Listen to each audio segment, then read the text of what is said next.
بسم الله الرحمن الرحیم. نن زمونږ د الفقه الميسر 62 نمبر درس دی. ان شاء الله نن درس کې به مونږ د اودس چې په کوم سیزونو سره ماتیږي، کوم خبرو سره ماتیږي، ان شاء الله نن باغې باره کې مونږ بحث کوو. نو نواقض الوضوء، نواقض دا د ناقضتون جمع ده. ناقضتون دا اسم فاعل دی، مؤنث د پاره راځي. ناقضتون دا غي جمع نواقض راځي. ناقضتون، ناقضتانی، نواقضو. نو نواقضو معنی دا ماتون کې سیزون، ماتولو والا سیزونه، ماتولو والا سیزونه. الوضوء د اودس، د اودس ماتون کې سیزونه، د اودس ماتولو والا سیزونه. نواقض معنی دا ماتولو والا، اردو کې وایي توڑنے والی چیزیں. نو ماتولو والا سیزونه. الوضوء د اودس، نو د اودس ماتون کې سیزونه. اودس چې کوم خبرو سره ماتیږي هغه یادوي. ینتقضو، انتقض ینتقضو، انتقاض باب افتعال نه راغلی ده دا صیغه، او د فعل مضارع واحد مذکر صیغه ده. د ینتقضو معنی ده ماتیږي. ینتقضو معنی ده ماتیږي. الوضوء اودس، اودس ماتیږي. اذا معنی ده کله چې حصل معنی ده حاصل شو. حصل يحصل، حصل دا فعل ماضی ده، واحد مذکر غائب صیغه ده. حصل معنی ده حاصل شو. شیء معنی ده یو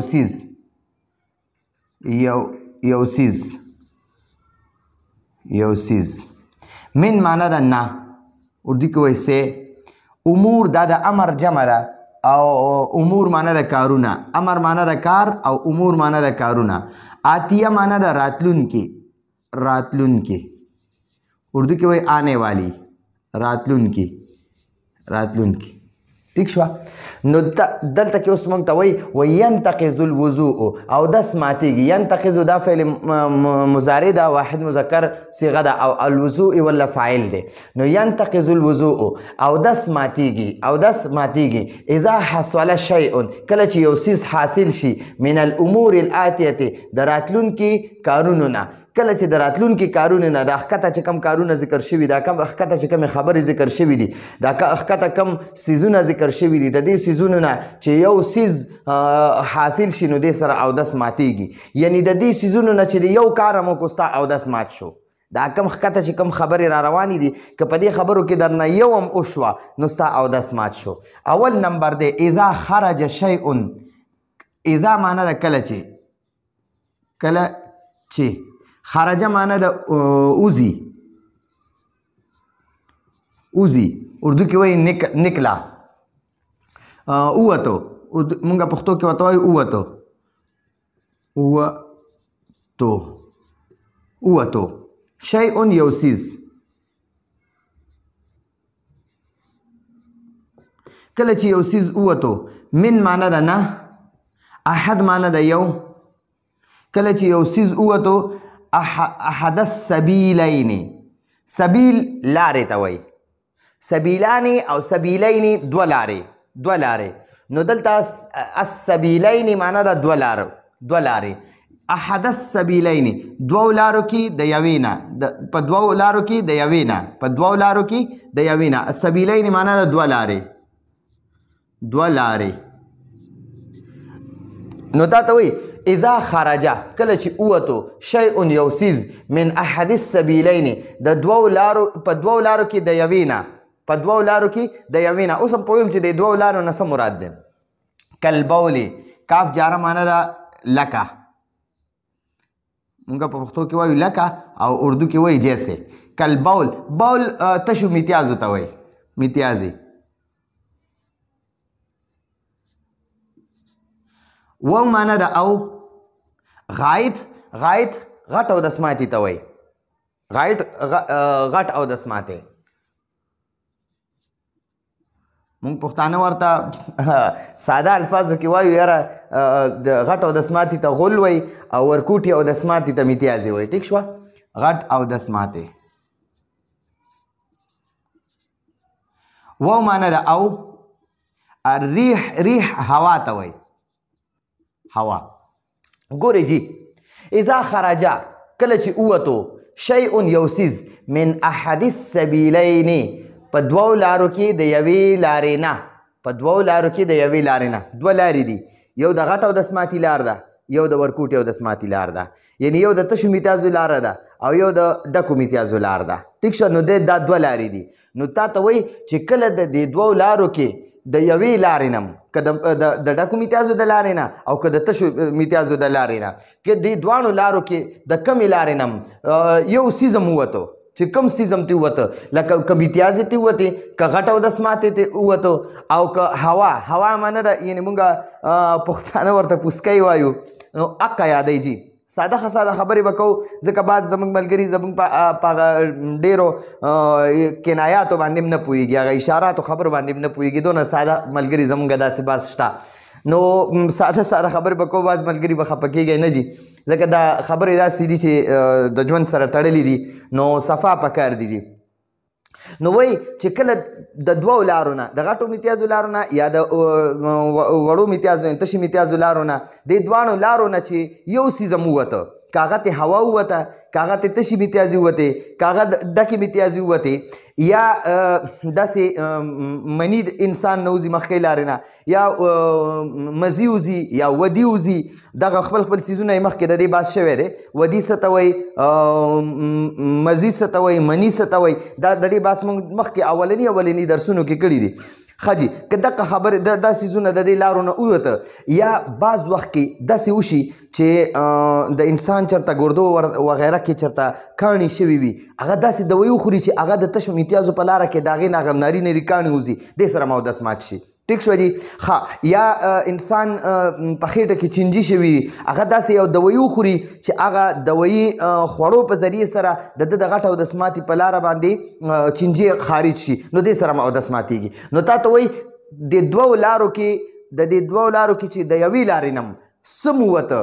بس دې سره اودس ماتېږي ټیک شو جي که د یعنی که د غټ او د سماتي لارې نه خارج شو هم اودس مات شو او که د ورکوټو میتیاز یعنی تشو میتیازو لارو نه څه ووته بیا هم اودس مات شو نو تا ته وایي اذا خرجه کله چې ووته شیء یو څیز من احد السبیلین دوو لارو کې د یوې نه دوو لارو کې یوې نه چې د دې دوو لارو کې د یوې نه څه څیز خارج شو ووته نو اودس دې مات شو لکه کل بولې لکه میتیازې ټیک شوه والغایط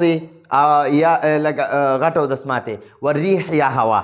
نو دا اول نمبر شو دویم نمبر اذا خرج دمون اذا معنی ده کله چې خرجه معنی ده ووتو دمون معنی ده وینه او معنی ده یا قیح پیپ ته وایي پیپ مونږ پښتانه ورته نو وایو نو لکه مثلا د انسان چېرته کې دانه وي دانه کې دننه نو جمع شوی وي ګند پیپ جمع شوی وي نو هغه پیپ ته قیح وایي قیح پیپ یا مونږ پښتانه ورته نو وایو نو من معنی ده نه بدن ته وایي ټیک شوه و معنی ده او تجاوز معنی ده چې حرکت وکړي تجاوز معنی ده چې حرکت وکړي یعنی د خپل ځای نه وخوځي د خپل ځای نه وبهیږي هغې ته تجاوز وایي چې د خپل ځای نه تجاوز وکړي د خپل ځای نه وبهیږي نو اردو کې وایي بهنا تجاوز یعنی حرکت وکړي چې حرکت وکړي چې حرکت یې وکړو حرکت یې وکړو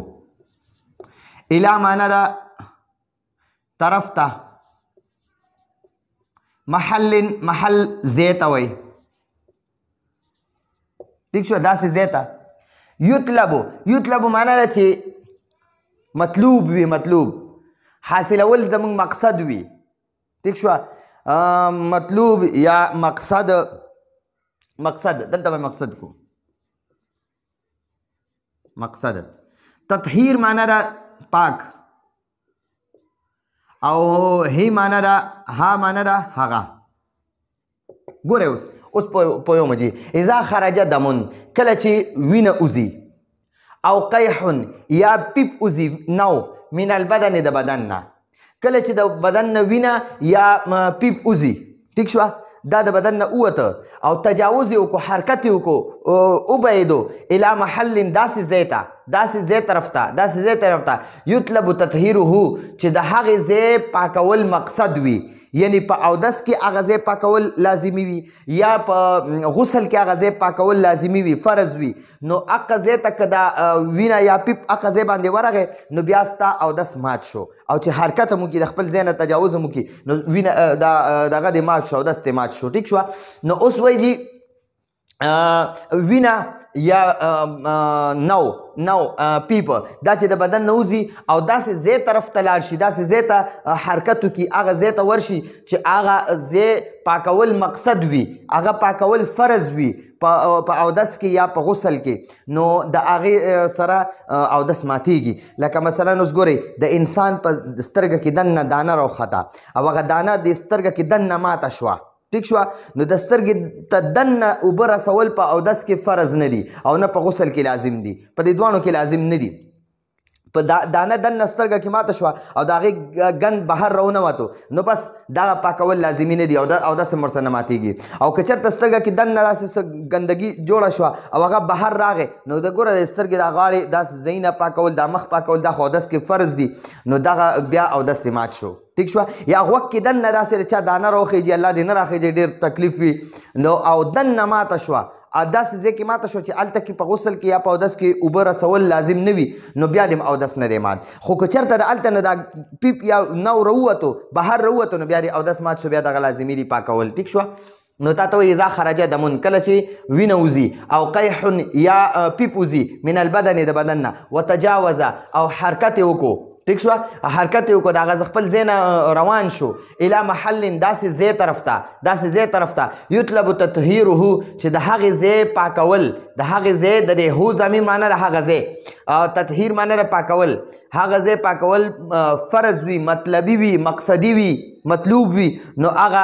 په اودس کې یا په غسل کې نو هغه ستا بیا اودس مات شو دا دریم نمبر وایي اذا خرجه اذا معنی ده کله چې خرجه معنی د اوتو دمن وینه من معنی ده نه او فم خولې ته وایي خوله کله چې اوته اذا خرجه کله چې اوته دمن وینه من الفم د خولې نه وغلبه و معنی ده او غلبه معنی ده غالبه شوه زیاته شوه غلبه معنی ده زیاته شوه علا معنی ده باندې البساق مونږ ورته لاړې وایو پښتو کې ورته لاړې وایو اردو کې ورته توک وایي توک نو لاړې په لاړو باندې لاړې ټیک شوه او معنی ده یا او معنی سره یا ساواهو معنی ده برابر وي برابر وي ټیک شوه تا ته اوس وایي اذا خرجه کله چې ووته دمن وینه من الفم د خولې نه خوله دې وینې شوه دننه غاښونه غورۍ وغیره دې وینې شوې وغلبه او دا وینه غالبه شوه زیاته شوه علی البساق په لاړو باندې یعنی لاړې کمې وي او وینې اثر زیات وي دا لاړې د الله یعنی سوربخنې کړې یعنی دا لاړې د ټولې د وینې په شان ښکاري نو دا وینه بیا غالبه ده او ساواهو یا دا وینه او دا لاړې دا برابر وي برابر مطلب دا دی چې څومره وینه ښکاري دغه هم ښکاري دا لاړې هم ښکاري نو په دې دواړو حالتو کې دی اودس مات شو که د خولې نه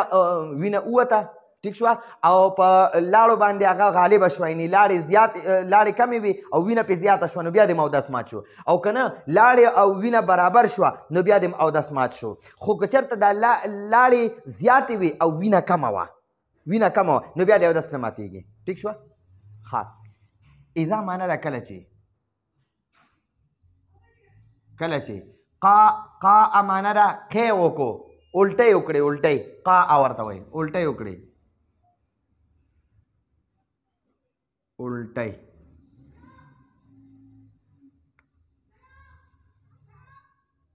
الټی وکړي. طعاما خوراک او معنی ده یا ما ان اوبه او معنی ده یا علقن علق د هغه وینه چې جم شي که نه او وینه چې را چکه شي چکه داسې غوټه شي او وینه چې را غونډه شي هغې ته علق وایي علق. ټیک شوه. نو وینه چې را جم شي جم معنا ده چې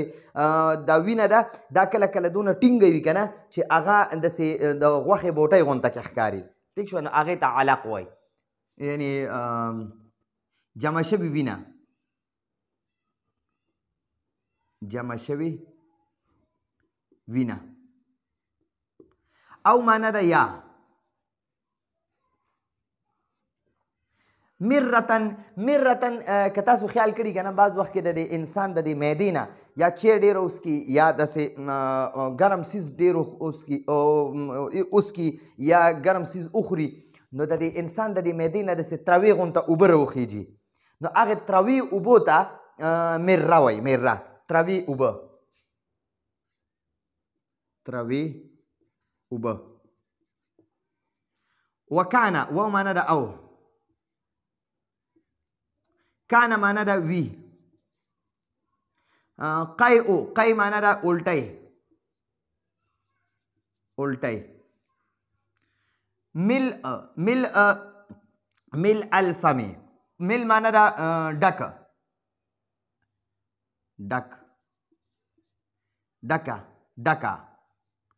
او فم معنی ده خوله. ګوره اوس اذا قاء طعاما کله چې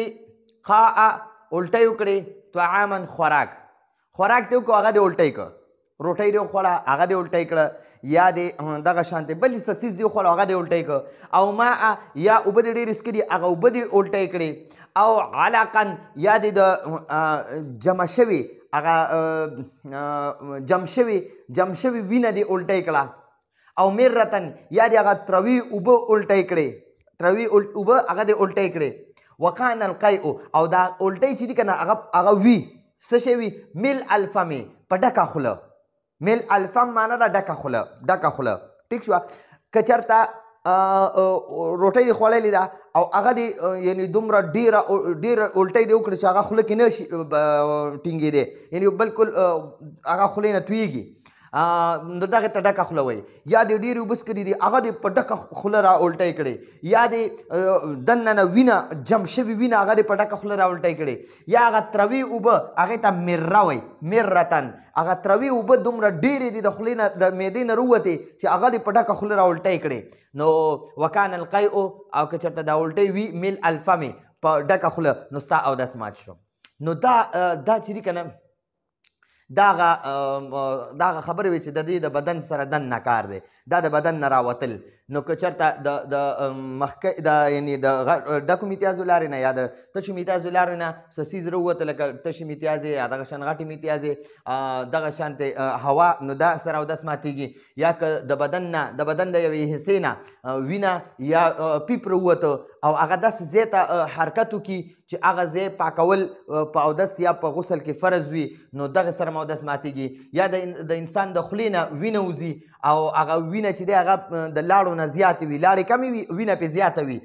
یا د لاړې او وینې دواړه برابر وي نو دې سره د اودس مات شو. که د لاړې زیاتې وي لاړې کمې وي او وینه زیاته وي نو بیا د اودس مات شو. غالب وي وغلب علی البساق په دې دغه باندې په دې لاړو باندې د وینه دغه غالب وي دا وینه غالبه وي نو بیا دې اودس مات شو. او سواه یا برابر وي د لاړو سره دا وینه برابر وي نو بیا دې اودس مات شو. خو که چېرته دا لاړې زیاتې وي او وینه کمه وي ټیک شوه وینه کمه وي لکه هغه لاړې چې ته توکي او لاړو کې زیړوالی وي که نه نو پوه شه چې دا لاړې غالبې دي او وینه کمه ده. او که چېرته په دې لاړو کې سوروالی وي که نه سوروالی نو بیا پې وینه غالبه ده. ټیک شو. دغه دې سره د اودس بیا مات شو. او که لاړو کې زیړوالی وي نو بیا د اودس نه ماتېږي ځکه بیا لاړې غالبې وي. اذا قاء طعاما کله چې خوراک الټی کې او ما ان یا اوبه الټی کې او علقا یا جم شوي وینه الټی کې او مرتن یا تروي اوبه الټی کې وکان القیء او دا الټی وي مل الفم په ډکه خوله نو بیا د اودس مات شو. ٹھیک شو؟ دې سره د اودس مات شو، بیا به اودس کوي. دې خبرو سره اودس ماتېږي. پنځم نمبر اذا نامه. اذا معنی ده کله چې نامه معنی ده اوده شو. اوده شو انسان اوده شو. ولم و معنی ده او، لم معنی ده نه، تتمکن معنی ده مضبوط شوی، مضبوط. ولم تتمکن او مضبوط نوي، مضبوط نوي، مضبوط، مضبوطه نوي. د لم معنی ده نه نو دا مې پوره معنی ده دې وکړه. ولم تتمکن معنی ده چې مضبوطه نه وي. مقعد، مقعد موږ پښتانه ورته کوناټي وایو، یعنی کوناټي مضبوط په ځمکه نه وي لګېدلې. ټیک شوه؟ مقعد یې په ځمکه باندې پوره نه وي لګېږي. هو د هغه مقعد معنی ده کوناټي. ټیک شوه؟ هو د هغه یو سړی دی هغه اوده شو. ولم تتمکن او د دې خوب په حالت کې ولم تتمکن او مضبوط نه وي مقعده د کوناټي من الارض په ځمکه باندې، د ځمکه باندې مضبوط نه وي لګېدلي. ټیک شوه؟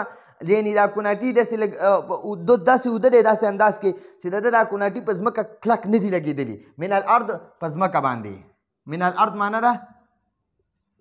په ځمکه باندې.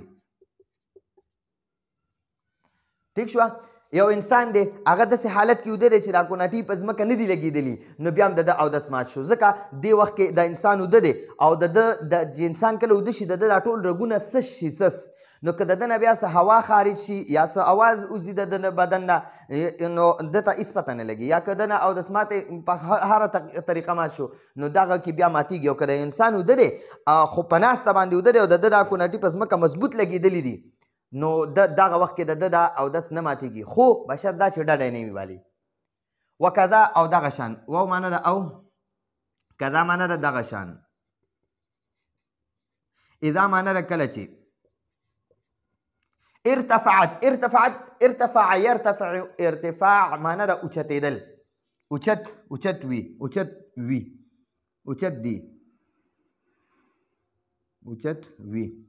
مقعد، مقعد کوناټي. مقعدة النائم د اوده، نائم مقعد کوناټو ته وي او نائم اوده سړي ته وي، اوده کس ته، اوده، اوده کس. قبل، قبل معنی ده مخکې. او انتباه، انتباهه د هغه د بیدارېدر، بیدارېدو نه، بیدارېدو نه، د هغه د بیدارېدو نه. ټیک شوه؟ وکذا او دغه شان د ارتفعت اوچت وي مقعدة النائم د اوده کس کوناټي قبل انتباهه د بیدارېدو نه مخکې. ټیک شوه؟ انتباهه د بیدارېدو نه مخکې د ده کوناټي اوچت وي نو بیا یې اودس مات شو. ټیک شو؟ شپږم نمبر دی اذا. اذا معنی ده کله چې اغمیه. اغمیه دا فعل مجهول دی او د ده مطلب دا دی چې بېهوشه شي، بېهوشه شو، بېهوشه، بېهوشي، بېهوشي راشي. علیه، علی معنی ده باندې او هی معنی ده هغه. یعنی اودس چې چا کم کس په اودس کې وي او په هغه باندې کله بېهوشي راشي، بېهوشه شو. اذا اغمیه علیه چې کله په هغه باندې بېهوشي راشي نو د ده اودس مات شو. انسان په هوش کې دی، اودس شته، او چې دا एकदम بېهوشه شو، راپرېوت او بېهوشه شو، د ده اودس مات شو. اذا جنه. اذا معنی ده کله چې، کله چې جنه، جنه معنی ده لیونی شي، پاگل شي، مجنون شي، دیوانه شي. کله چې دیوانه شي، دیوانه شي، یو انسان دی هغه دیوانه شو نو بس د ده اودس مات شو. ټیک شوه؟ اذا سکیره. اذا معنی ده کله چې سکیره. سکیره معنی ده نشه په نشه شي یعنی نشه کې شي انسان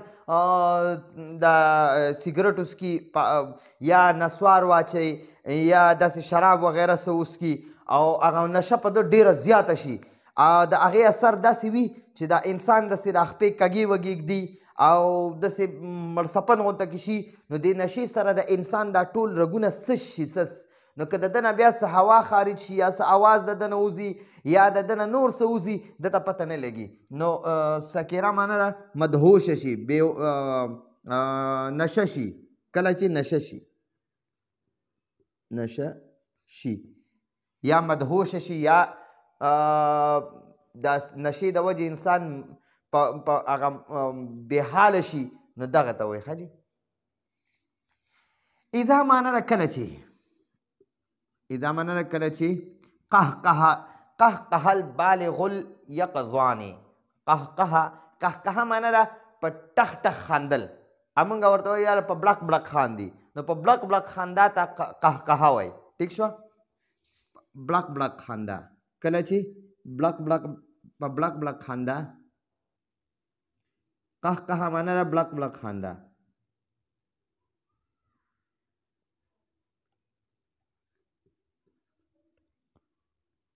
بلک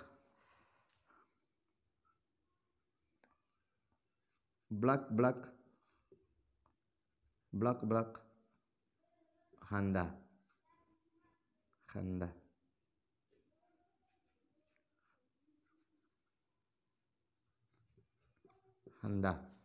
بالغ معنی ده یعنی چې بالغ سړی وي نابالغ نه یعنی غټ سړی وي زلمی وي بالغ وي بالغ سړی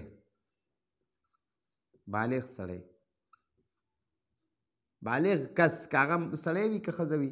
یقظوانې بیداره یعنی ویښ او بالغ سړی هغه چې کله په فی صلات په مانځه کې فی صلات فی معنی ده کې او صلات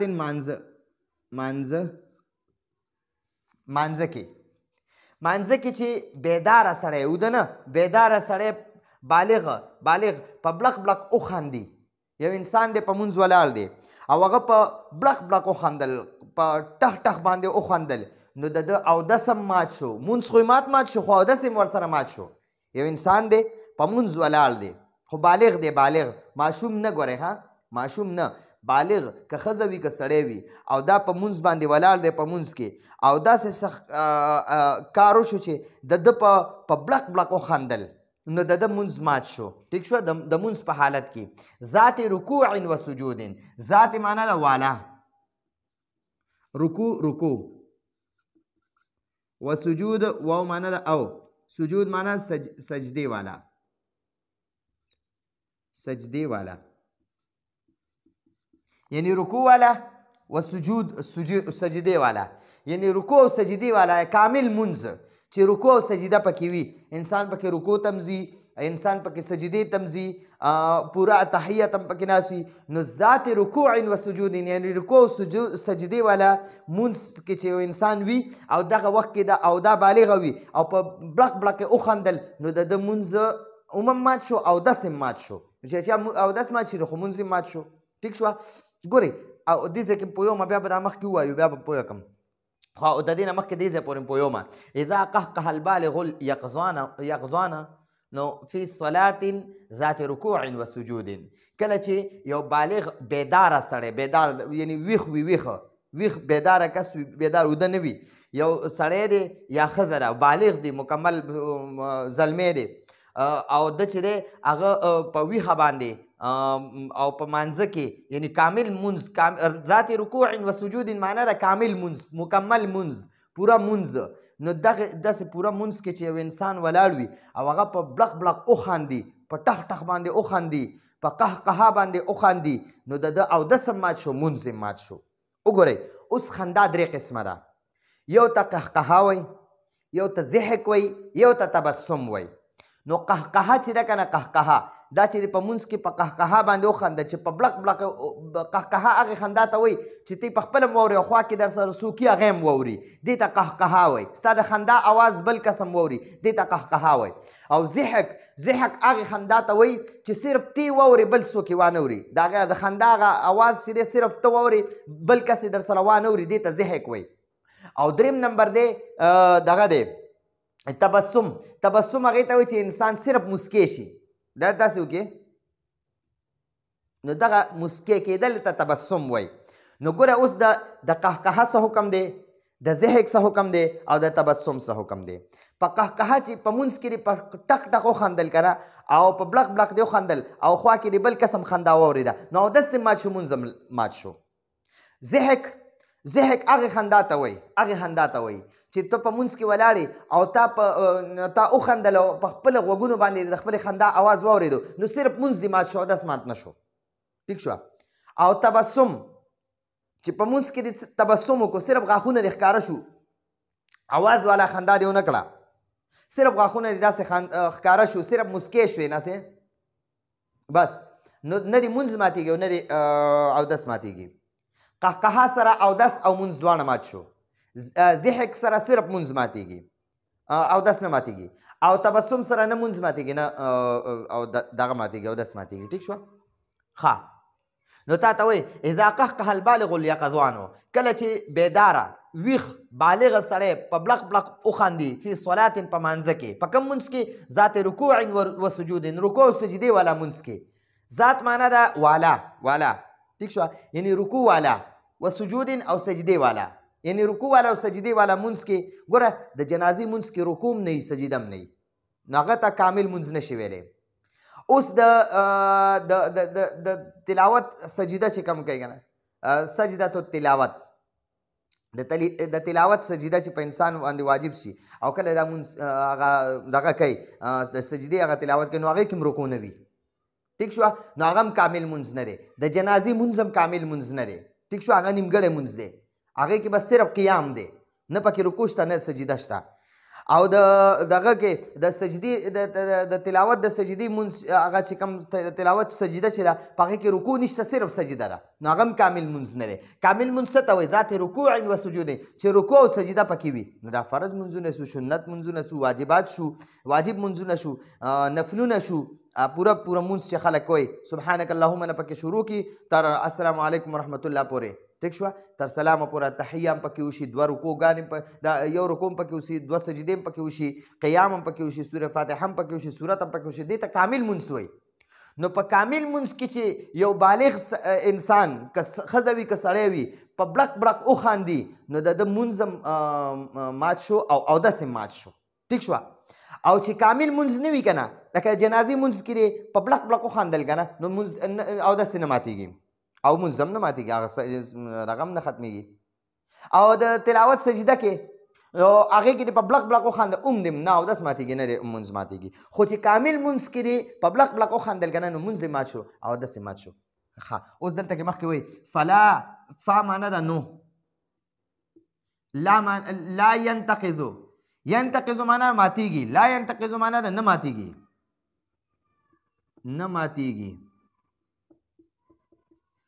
الوضوء اودس اذا کله چې قهقه الصبي قهقه معنا په بلق بلق خندا بلق بلق خندا بلق بلق خندا الصبي ماشوم دی بالغ نه دی زلمی نه دی ٹھیک شو 10 کالو دی 12 کالو دی 9 کالو دی د 15 کالو دی 6 کالو دی او دا په منځ ولاړ دی او د په بلق بلق وخندل نو ګورئ د منځ اودس او منځ نه ماتېږي ښه دغه ماشوم دی بالغ نه دی چې کوم شرط و چې اودس په بلق بلق وخاندي او اودس هم ماتېږي او منځ هم ماتېږي نو هغه شرط دا دی چې بالغه وي ګورئ او دلته نابالغه ماشوم چې که نه نو د هغه په منځ په دوران کې په بلق بلق وخانده نو اودس او منځ یې نه ماتېږي و معنا ده او کذا معنا ده دغه شان لا ینتقض معنا ده نه ماتېږي نه ماتیږي. الوضوء اودس اذا معنا د کله چې قهقه معنا د په بلق بلق خندا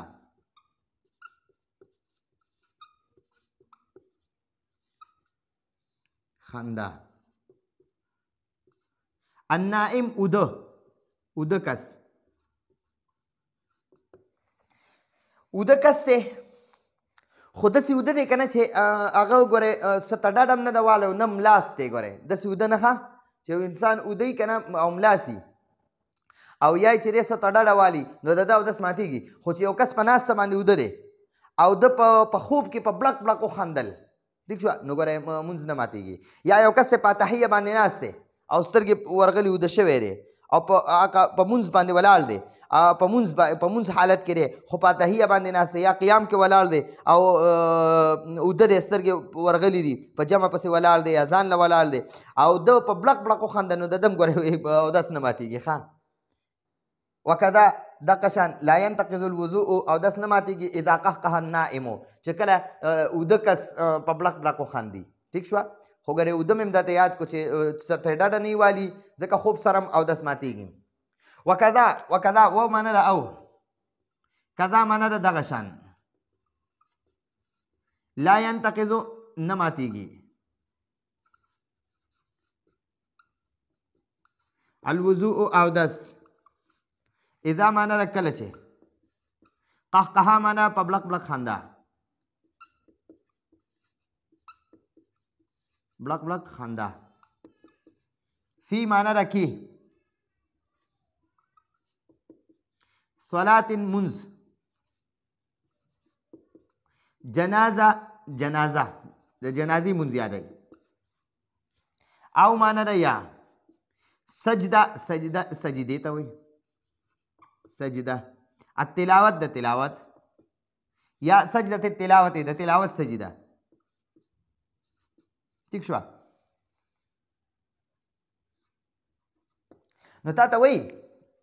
وکذا او دغه شان لا ينتقض الوضوء او دس نه ماتېږي اذا قهقه کله چې په بلق بلق وخاندي فی صلات الجنازه د جنازې په منځ کې یو کس هغه په بلق بلق وخاندل نو ګورې اودس هم نه ماتېږي او مونځ هم نه ماتېږي. ښه او سجدة التلاوت یا د تلاوت سجدې دوران کې په بلق بلق وخاندل نو اودس هم نه ماتېږي سجده هم د سجده هم نه دغه کېږي نو اودس نه ماتېږي. ښه تا ته دا خبره کوي نو تا ته وایي چې یاره ذات رکوع و سجود رکوع او سجدې والا مونځ کې چې په بلق بلق وخانده نو اودس ترې ماتېږي. خو بالغ سړی چې وي بالغ سړی یا ښځه وي او په بلق بلق وخندل په مانځه دوران کې کامل مونځ ښه رکوع او سجدې والا مونځ یعنې دا کوم فرض مونځ دی یا سنت دي او نفلونه دي یا واجب مونځ دی 3 رکعته وتر واجب نو په دې کې یو بالغ انسان او بیداره وي په بلق بلق وخندل نو د ده مونځ د ده اودس هم مات شو مونځ هم مات شو. او بیا مې تاسو ته وویې د خندا 3 قسمونه دي یو ته قهقهه وایي یو ته ضحک وایي او یو ته تبسم وایي. نو قهقهه سره اودس او مونځ دواړه ماتېږي ضحک سره صرف مونځ ماتېږي اودس نه ماتېږي او تبسم سره نه مونځ ماتېږي نه دغه ماتېږي نه اودس ماتېږي ټیک شوه دواړه نه ماتېږي مونځ او اودس دواړه تبسم سره نه ماتېږي. فلا ينتقض الوضوء اذا قهقه الصبي کله چې ماشوم په بلق بلق په مانځه کې وخاندي نو د اودس هم نه ماتېږي. وکذا او دغه شان لا ينتقض الوضوء اذا قهقه النائم کله چې اوده کس په بلق بلق وخاندي نو د هغه اودس هم نه ماتېږي. وکذا لا ينتقض الوضوء اذا قهقه في صلاة الجنازة او سجدة التلاوة او دغه شانتې وکذا او دغه شان لا ينتقض الوضوء اودس نه ماتېږي اذا قهقه کله چې په بلق بلق وخاندي في صلاة الجنازة د جنازې مونځ کې او سجدة التلاوت یا د تلاوت سجده کې ٹھیک شو. نو دې سره اودس نه ماتېږي. دا زموږ د نن ورځې درس و. راتلونکي درس پر اجازه غواړو. هذا هو المرام والله اعلم بحقیقة الكلام.